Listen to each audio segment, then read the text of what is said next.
그래서 이 송금이라고 하는 것들의 가장 큰 장단점들을 정리를 하면 좋아요. 그러니까 대금 결제 방식은, 우리가 보는 대금 결제 방식은 대금 결제 방식 자체의 뭐 그것과 관련된 뭐 절차 이런 것들 중요하지만, 뭐 결제 방식별 의의나 뭐 절차 이런 당사자 이런 것들도 정리하는 것도 있지만, 송금 방식 간의 일단 비교라고 하는 것들과 그 다음에 장단점, 결국에는 이제 장단점이라고 하는 것들이 하나의 비교 항목이 될 수가 있는 것이라서 이런 것들도 기본적으로 개념을 정리를 하면 좋고, 우리 교재에 정리가 되어 있기 때문에 여러분들이 공부하시면서 같이 보면 좋을 것 같아요.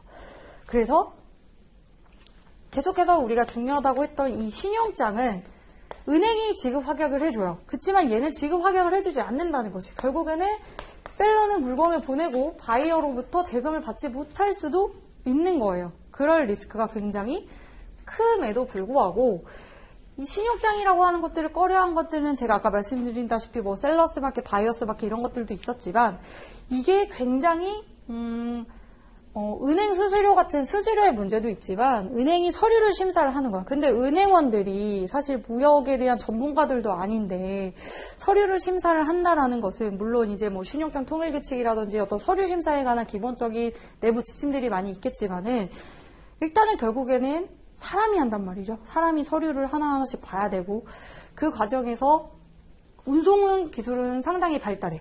그래서 물건은 요즘 되도록이면 굉장히 빨리 들어오는데, 뭐 우리나라 은행원들은 굉장히 처리가 빠른 편이지만 저쪽 동남아라던가 이런 곳의 은행원들은 그렇게 또 빠릿빠릿하지 않단 말이에요. 그래서 그러다 보니까 점점 신용장이라고 하는 것들이 이제 도태되면서 송금이라고 하는 것들이 굉장히 활용도가 높아지고 있는 것이다. 그래서 큰 장점을 보면은 금융비용이 적게 발생한다라고 되어 있죠.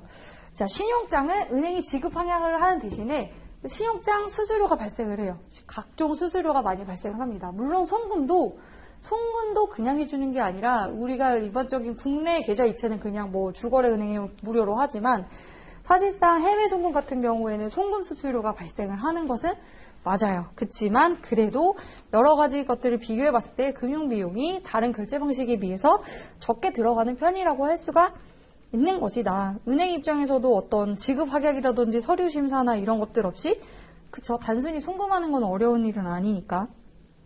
그래서 절차적으로도 간단하고 비용적인 면에서도 좋더라. 그리고 우리가 말했던 사전이냐 사후 송금 방식이냐 하는 것들이 있는데, 사전 송금 방식이라고 한다면 내가 미리 돈을 받고 보낼 수 있는 거기 때문에 선적정 대금 회수가 용이할 것이다.